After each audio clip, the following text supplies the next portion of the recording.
कोई तो है। सुबह का समय था। शौरनपुर गांव के सभी लोग अपने अपने काम में व्यस्त थे। कोई खेतों में काम कर रहा था तो कोई अपनी गाय भैंसों को चारा दे रहा था। कुछ बच्चे गांव की नदी के पास गेंद से खेल रहे थे। खेलते खेलते तभी सोनू के हाथ से गेंद नदी में गिर जाती है। सोनू, तूने मेरी गेंद फेंकी है नदी में तो तू ही लाकर देगा। पर मैंने जानबूझकर तो नहीं फेंकी, तुम सबने देखा। मुझे कुछ नहीं पता, मुझे बस मेरी गेंद चाहिए। अरे छोड़ो ना, तुम दोनों एक गेंद के पीछे लड़ाई क्यों कर रहे हो? एक गेंद ही तो है ना, दूसरी खरीद लेंगे। वो गेंद मेरे मामा शहर से मेरे लिए लाए थे, जो इसने अभी अभी नदी में फेंक दी। तू बड़ी इसकी तरफदारी कर रहा है। तू ही क्यों नहीं ला देता मेरी गेंद? हाँ ठीक है, मैं ही लाऊंगा तेरी गेंद। पिंटू तरुण की गेंद लाने के लिए नदी में जाता है। सोनू उसे जाने से बहुत मना करता है क्योंकि गेंद पानी के बहाव से बहुत दूर जा चुकी थी। पर वो सोनू की एक नहीं सुनता और नदी में चला जाता है। नदी में जाते ही उसका पैर फिसल जाता है और वो जोर जोर से चिल्लाने लगता है, बचाओ, बचाओ, कोई मुझे, मैं डूब रहा हूँ। तुम्हारी वजह से देखो क्या हो गया, पिंटू डूब रहा है। पिंटू, तुम चिंता ना करो, मैं अभी किसी को मदद के लिए लाता हूँ। सोनू गांव से किसी को बुलाकर लाता उससे पहले पिंटू खुद ही पानी से बाहर आ जाता है। तभी सोनू पिंटू की माँ को अपने साथ लेकर आता है। मेरे बच्चे, तू नदी में क्यों गया था? अगर तुझे कुछ हो जाता तो मेरा क्या होता? पर तू बाहर कैसे आया? मुझे ऐसा लगा जैसे किसी ने मुझे पकड़कर नदी से बाहर निकाला है, पर जब मैंने अपने पीछे मुड़कर देखा तो वहाँ कोई नहीं था। पर माँ, सच में कोई तो था। अरे किसी ने भी बचाया हो, मेरा बच्चा बच गया, बस मुझे और क्या चाहिए। चल अब घर चलते हैं। बात को टालते हुए रामती और बाकी बच्चे वहां से अपने अपने घर चले जाते हैं। अगले दिन सुबह सुबह कल्लू अपनी पत्नी को खूब मार रहा होता है क्योंकि एक तो उसने नशा किया हुआ था, ऊपर से आज रेखा से सब्जी में थोड़ा नमक तेज हो गया था। इतना घटिया खाना कौन बनाता है? आज से तू इस घर में नहीं रहेगी, निकल जा यहाँ से। मुझे माफ कर दीजिए, आगे से मैं ध्यान से खाना बनाऊंगी, बस मुझे घर से ना निकालिए। अरे क्यों मार रहा है बेचारे को? ऐसा उसने क्या कर दिया जो उसे मारे ही जा रहा है? इसको बिल्कुल भी खाना बनाने नहीं आता। कभी मिर्ची तेज कर देगी तो कभी नमक। इसका मतलब तू उसे मारेगा? अरे कभी कभी तो हमसे भी खाना अच्छा नहीं बनता। हमारे पति तो हमें बिल्कुल नहीं मारते। पर मैं आज इसे नहीं छोड़ूंगा, ये तभी सुधरेगी। कल्लू अपनी पत्नी पर जैसे ही हाथ उठाने वाला होता है, कल्लू के सर पर पीछे से कोई थप्पड़ मारता है। कल्लू पीछे मुड़कर देखता है तो पीछे कोई नहीं होता। वो फिर अपनी पत्नी पर हाथ उठाता है। अब के उसे पीछे से कोई तेज धक्का देकर नीचे गिरा देता है। कौन है जो मुझे मार रहा है? पास में पड़ा डंडा अचानक हवा में उड़ते हुए आता है और कल्लू को जोर जोर से मारने लगता है। पूरा गांव ये दृश्य आंखें फाड़ फाड़ कर देख रहा होता है। अरे अरे अरे, कौन है जो मुझे इतना मारे जा रहा है? दिखाई क्यों नहीं देता तू? मैं अब कभी अपनी पत्नी को नहीं मारूंगा, जैसा बनाएगी वैसा ही खा लूंगा चुपचाप। अब मुझे छोड़ दो। कल्लू के इतना कहने पर डंडा रुक जाता है और नीचे गिर जाता है। उसकी पत्नी उसे उठाकर अपने साथ घर के अंदर ले जाती है। ये तो चमत्कार ही हो गया, ऐसा तो मैंने कभी नहीं देखा। आखिर ये कैसे हो सकता है? सामने कोई दिखाई नहीं पड़ रहा था और डंडा अपने आप कल्लू को पीटे जा रहा था। कुछ भी हो भीमा भाई, जो हुआ बहुत अच्छा हुआ।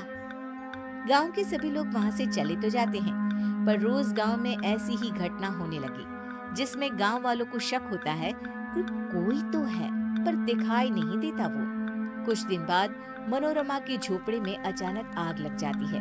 उसके साथ उसका 2 साल का बच्चा भी अंदर झोपड़े में ही होता है। बचाओ, बचाओ कोई हमें! आग, आग! अरे गांव वालों, मनोरमा बहन के झोपड़े में आग लग गई है, जल्दी आ जाओ, आ जाओ। अगर इस आग को जल्दी से नहीं बुझाया तो मनोरमा और उसका बच्चा इसी आग में जलकर मर जाएंगे।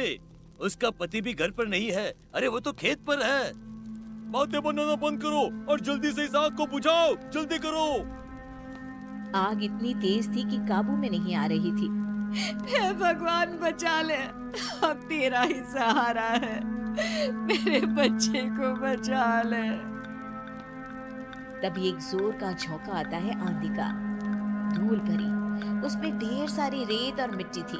गांव वाले अपनी अपनी आंखें बंद कर लेते हैं क्योंकि आंधी में उन्हें कुछ भी दिखाई नहीं पड़ रहा था। तभी वो धूल भरा झोंका मनोरमा के झोपड़े से टकराता है।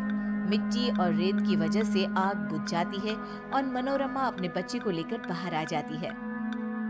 ये तो चमत्कार ही हो गया। एक पल में आंधी आई और आग बुझाकर चली गई। ऐसा लग रहा है जैसे जानबूझकर किसी ने वो आग बुझाई हो। कोई तो था जिसने मेरी और मेरे बच्चे की जान बचाई, पर वो दिखाई नहीं दिया। ये हमारे गांव में क्या हो रहा है? कोई तो है पर वो हमें दिखाई क्यों नहीं देता? काकी ने बिल्कुल सही कहा। इस गांव में कभी भी कोई मुसीबत हो तो वो तुरंत आकर उसे बचा लेता है, पर कभी किसी ने उसे देखा नहीं, बस महसूस किया है। अरे मैं तो कहता हूँ क्यों न हम सब मंदिर के पंडित के पास चले। हाँ हाँ, ये सही रहेगा। वो पंडित जी बहुत पहुँचे हुए पंडित हैं। वो जरूर बताएंगे इसके बारे में। फिर सभी गांव वाले मिलकर मंदिर जाते हैं पंडित से मिलने। अरे भाई क्या हुआ? आज पूरा गांव मंदिर में कैसे? जरूर कोई बात है। आपने बिल्कुल सही कहा। हम सब आपसे उसके बारे में ही पूछने आए हैं, जो गांव में है तो सही पर दिखाई नहीं देता। पर हम सबको पूरा विश्वास है कोई तो है जो सबकी इतनी मदद करता है। तभी मंदिर की जोर से घंटी बजती है। सभी गांव वाले घंटी की तरफ देखते हैं पर वहाँ कोई नहीं होता। जो मैं देख सकता हूँ वो आप सब नहीं देख पा रहे। वो घंटी किसने बजाई ये सोच रहे हैं ना? हाँ पंडित जी, फिर वही कोई दिखाई क्यों नहीं देता? आपको तो सब दिखाई दे रहा है, तो बताइए ना कौन है वो? कौन है? वो भूत है। उसी ने घंटी बजाई है और वो बिल्कुल मेरे सामने खड़ा है। भूत का नाम सुनते ही सभी हैरान रह जाते हैं। पंडित अपने लोटे से जल लेकर भूत के ऊपर डालता है। तभी वो भूत सभी को दिखाई देने लगता है। सभी उस भूत को देखकर डरने लगते हैं। इस भूत से तुम सबको डरने की कोई जरूरत नहीं। आगे की कहानी अब तुम ही बताओ इन सबको। हाँ, मैं हूँ वो जो कभी किसी के बच्चे को नदी से बचा रहा हूँ तो कभी किसी को आग से। वो सब मैंने ही किया है और ये सब मैं इसलिए कर रहा हूँ क्योंकि मुझे अपनी गलतियों पर बहुत पछतावा है। मैं वही चोर हूँ जो अक्सर गांव में चोरी किया करता था। मैंने बहुत से घरों को लूटा था। ये सब उसी का प्रायश्चित है। मैं मर गया और भूत बन गया, फिर भी मुझे अपनी गलतियों का पछतावा होता रहा। एक दिन पंडित जी ने मुझे देखा और बोले, जिन घरों को तूने लूटा था उनकी रक्षा करना तेरा फर्ज बन गया है।